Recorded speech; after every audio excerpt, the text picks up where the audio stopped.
Welcome back to Boodle Sports Network. It has been a while since our last video, so we're jumping right into our review of the 2023 Ironman 70.3 Hawaii. The race took place on June 3rd, which was 4 weeks from the posting of this video. Now, I initially had no plan to post a review of this race, but after receiving questions on how this race was for me, how was the weather, how was the venue, how was the swim, the bike, the run, where to stay, logistics at the event, advice, and more, I decided to make this video review, provide some tips, and give my feedback on my overall experience at this 70.3 event. I'll give more details on how the swim went later in the video, but first, I want to highlight one of the best parts of the race for me, the open ocean swim. This must be one of the most beautiful swim courses. It was like swimming in an aquarium.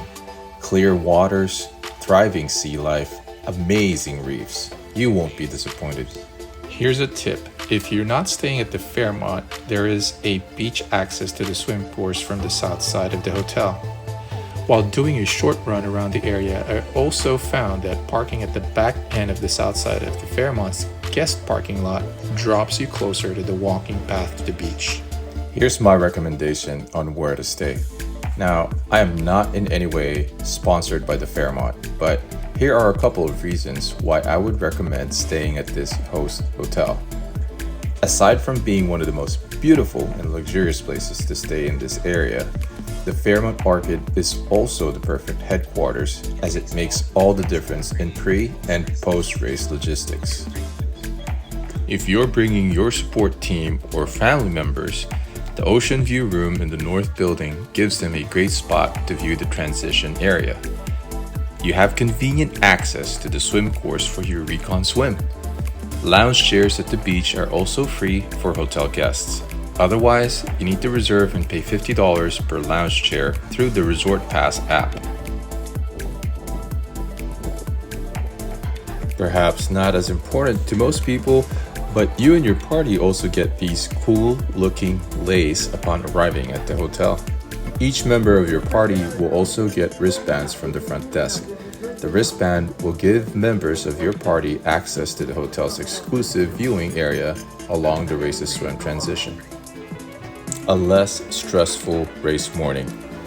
Just wake up, walk down to the transition area, and you're off to the races. No hustle on getting to the venue. You're already there. If you're staying off property and you're driving in on race morning, plan your time accordingly on your way in, as parking will be at a remote lot that's about 2 miles away from the venue. There is a shuttle service that will take you from the remote parking lot to the Fairmont. Now let's talk about how well organized this event is. The organizers have done a fantastic job communicating and providing important details about the race and the race course. Whether this will be your first time doing this race or you've done it in the past, I think attending the race course overview presentation can be beneficial to your race preparations. This one I attended was on Thursday morning. There was an overview of the swim course, the bike, and the run course. Each were presented by ex-pro triathletes who were very accommodating to questions and provided plenty of useful tips and advice. And after attending these presentations, I went straight to the athlete check-in, which opened at 9 a.m. and also conveniently located in the same property.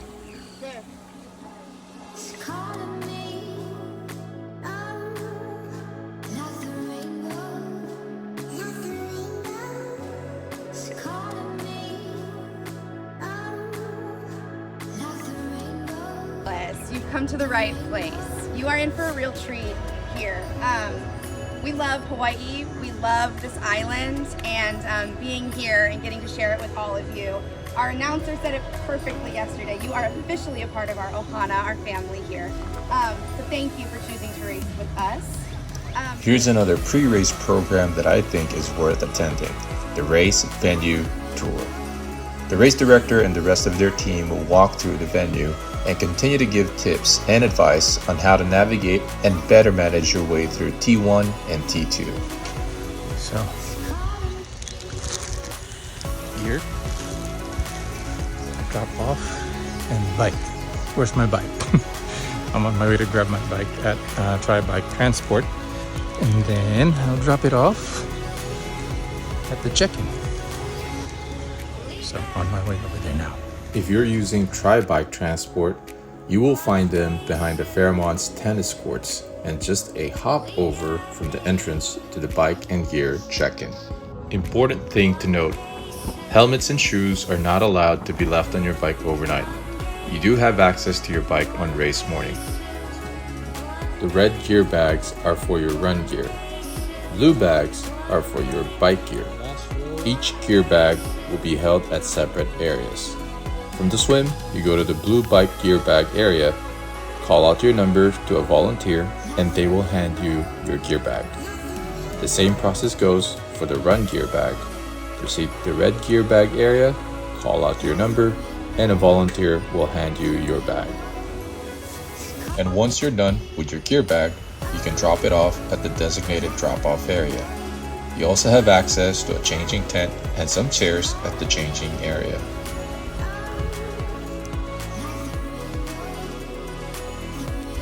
And here we are. It's race day. Let's start with a swim.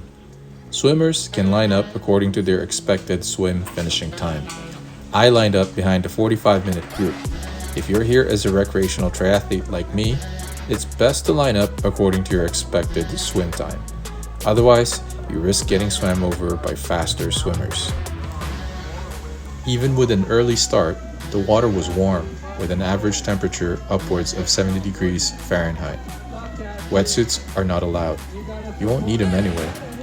Swim skin or skin suit is optional, but in my opinion, not necessary. I swam in my tri-suit. Some just went in their best and skimpiest swimwear. The swim kicked things off at 7 a.m. As you can see, it was a staggered start. 2 athletes go in the water every 5 seconds. The first 340 yards or so is a straight swim out, followed by a sharp left turn marked by a black IRONMAN buoy. It will be about 600 yards of swim until the first right turn marked by an orange buoy. Then it will be a short 50 yards or so until the next right turn marked by another orange buoy. From there, you will swim back for another 650 yards or so, then turn right, marked by the third and last orange buoy for the home stretch. The swim back had us facing directly towards the morning sun. It is recommended to use tinted goggles so you don't get blinded by the sun when sighting. You may also get pushed by the current towards shallow coral reefs as you head towards the swim exit. I found that swimming closer to the big yellow buoys that lead the way back are a bit further away from shallow coral reefs. Here's one other nice thing about this. There is a shower/rinse area to wash off that salt water off before heading to the transition area. Alright, now let's talk about the bike leg. I will just do a rapid fire of my notes to keep this concise. Here we go. Temperatures can go upwards of 90 degrees Fahrenheit, especially on the way back when it's closer to noontime. This was not a closed course, so pass with caution. Local police help manage traffic at intersections along the bike route. The bike course is an out and back route through some rolling hills. My total elevation gain for the entire ride, as recorded on my Garmin, was roughly 2,600 feet. There were no walls, just plenty of long, steady climbs. The climb to Hawi is about 6 to 8 miles of steady climbing. Gradients can range from 2 to 12% on some climbs. There were aid stations approximately every 12 miles along the course. Aid stations had Gatorade, cold water, fig bars, Morton gels, and ice. There are sudden gusts of crosswinds when coming out between hills and valleys. Some gusts are strong, and you will feel a nudge. If you experience this, just keep pedaling. No matter what, don't freeze up and don't stop your pedal stroke. Stay on your aero bars as much as possible if your bike is equipped with it. So here's the quick backstory on what happened to my bike during the bike leg. I was actually doing great on my overall time, but on my way back after the turnaround point, I rolled on some rumble strips. 2 bolts from my aero bars came flying off. Both aero bars went flailing but I was able to grab on my handlebars immediately. I stopped safely to the side, placed my bike on the grass on the side of the road, walked back on the course, looked for my missing bolts, found one a few hundred feet back, and the other one, was further up, sitting squarely right in the middle of the road. Overall, I estimated losing approximately 30 to 45 minutes of precious time between looking for my bolts and trying to put things back together. I'd like to mention a couple of names here and give thanks to these gentlemen, Jason and Rafa, the bike technicians who helped fix my aero bars and got me back on track. A gentleman by the name of Kevin from the mobile medical team. Thanks for getting the call out to your bike technicians. Finally, and to wrap things up, we get to the run leg of the race. This will be another rapid fire of my notes to keep things flowing and keep this video under 15 minutes of viewing time. So here we go. Majority of the run was around the golf course. The terrain is a mix of paved walking trail and grass, so about 80% on pavement and 20% on grass. There were short, steep ascents and short, sharp descents in some sections. It will be hot, so make sure you hydrate and keep yourself cool.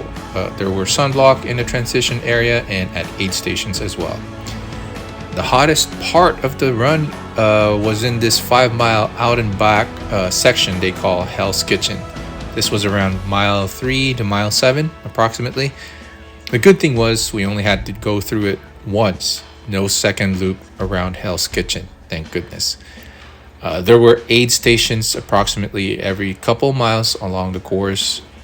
Aid stations, like the bike course, had Gatorade, cold water, fig bars, Morton gel, ice, chips, fruits, and a few others.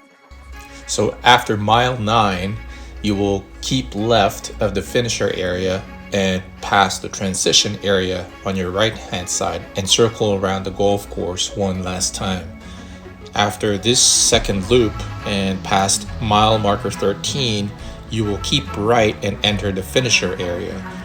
And then you cross the finish line and you celebrate your achievement of finishing Ironman 70.3 Hawaii. Before we conclude this special episode, I'd like to leave some parting shots and thank a few people. Endurance athletes, each of us have our own goals and reasons why we do endurance races. For me, as a recreational triathlete, training for endurance events helps me focus my energy on improving my physical health and mental wellness. This is me building myself up for myself and for my family. For me, doing these Ironman races is not about competing or racing. I go to these events because I enjoy a good challenge for myself, and I love experiencing life's greatest moments. But the greatest moments for me, especially at this event, weren't just on the course, but the moments and the time I spent with my family.